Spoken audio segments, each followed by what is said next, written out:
What's up guys, Mitch from the DIYRecordingStudio.com, and today we're doing something a little bit different. We're going to be building a guitar pedal, and this will be the first full guitar pedal that I've actually worked on this channel. So it's a really cool thing, should be a lot of fun.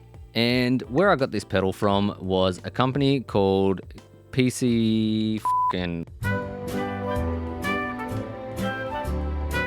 and I got this guitar pedal DIY kit from PCB Guitar Mania. They're based in Germany. They are a pretty awesome company by the seams of it. We'll see after I build this pedal. And what you can do with their kits is you can buy just the PCB and source all the parts yourself, or you can get all the resistors and switches, the pre-drilled box. You can get all that stuff sent together as one full kit if that's what you opt for. That's what I went for because this is the first guitar pedal builds that I've done and I just wanted to make it nice and easy.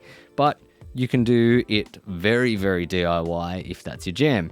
Anyway, let's get into it. So the first thing we've got to do is get our board ready, and we're going to start with all of the resistors and diodes. So I'm just gonna put the diodes aside for a second.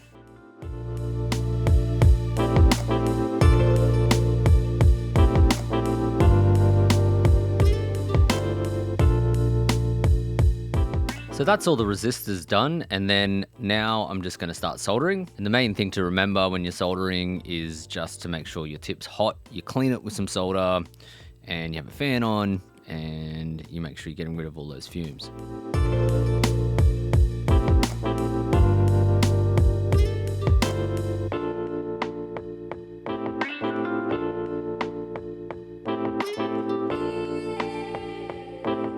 So then after the resistors are done, then we just need to do the diodes. And there are 3 different types of diodes in the kit. What I always do if I'm trying to read diodes and it's really hard to see them because they're so small, is I use my phone and I use a zoom and just zoom in on the value.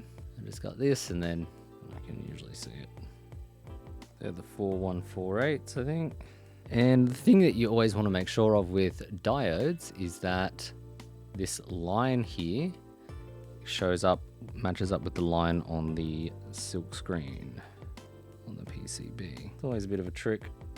People seem to make that mistake often, get caught out.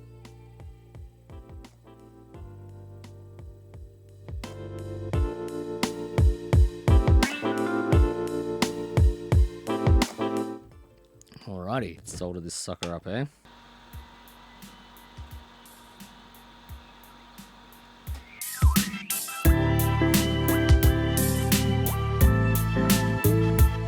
So we finished doing the diodes, and what you can see here is this one particular rectifier diode is a little bit off the board. I couldn't get that to sit tight, but everything else is pretty neat, and we're ready to go on to the next components. So once the diodes are all done, then it's on to doing the LEDs, which are just actually another type of diode. You just got to remember with diodes, the long leg is the positive and the short leg is the negative, and they go in this orientation. So long leg to the square, I'm going to say like that, and then D9 is the clear one. There we go, that looks right, I guess. So I've got the first few diodes in. There's 2 diodes that will go in at the end in the final assembly because they're going to be the ones that are showing when you hit the foot switches and stuff. So I'll leave them for later.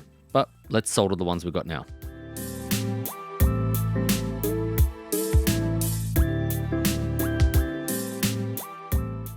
All right, so what I've done, I've soldered one leg each. I'm just going to check the orientation of these, make sure they're neat on the board, not hanging over too much, and then I'll solder the other legs.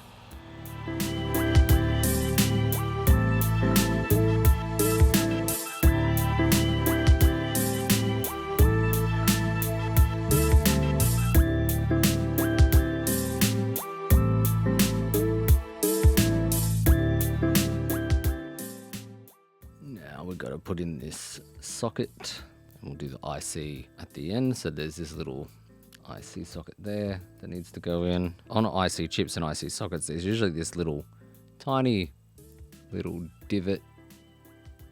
Let's see if you can see that just here, and that lines up with the divot there. So I'm going to put that in like this. And then what I'm going to do is hold it in place. It might stay in on its own. Cool. That one's going to stay in pretty neat. I'm going to solder one leg and then check its orientation and then solder the rest of the legs.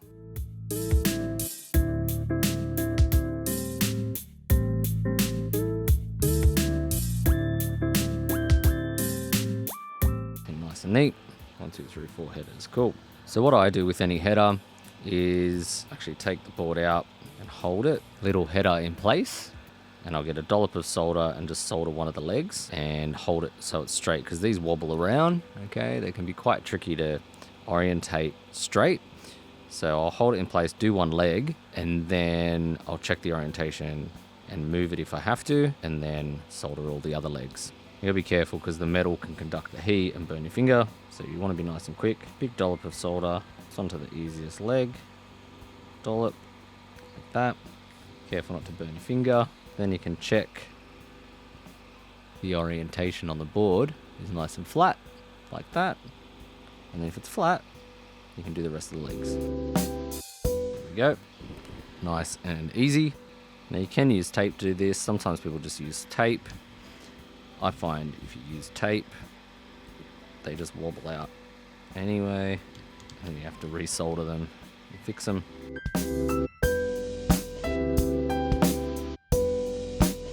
So now we've got all those headers in. All right, they're looking pretty neat. And then now we can do the capacitors. So next up, we have to do all the capacitors. Now, these can be tricky to read.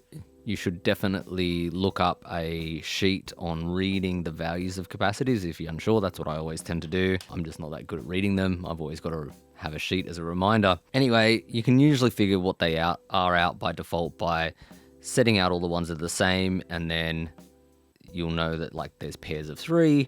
So if there's a pair of 3, then they're going to be one of the sets of 3 kind of thing. And then by process of elimination, you can kind of get to the right values that way. So I'm going to start with the small ceramic capacitor, of which there's only one, and then do all the film capacitors and the electrolytics.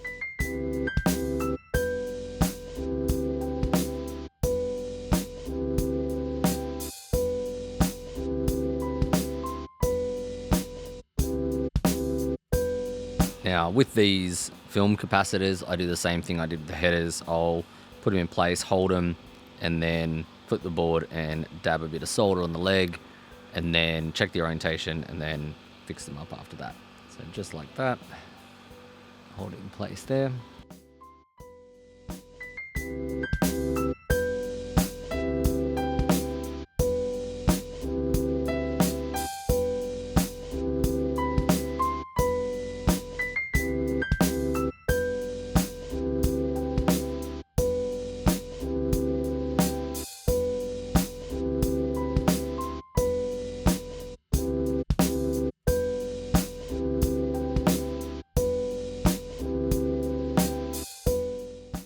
So I've got these electrolytics, and with electrolytic capacitors, you just need to make sure, as always, that this is the negative leg.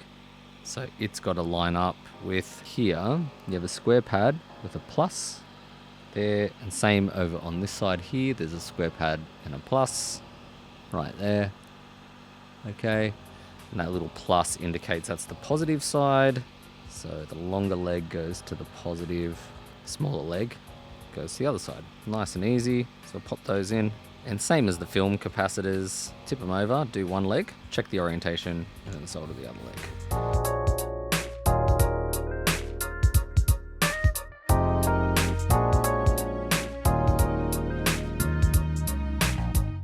So next up, we've got to do a bunch of transistors, and there's just 4 of them, and 2 are in a pair. So this should be pretty cruisy. With transistors, the only thing you have to be careful of is they're like semicircular, that semicircular shape there, and you want to make sure the flat side matches up with the flat side on the PCB silkscreen. So for instance, this one's got the flat side there. Make sure it just faces the right way.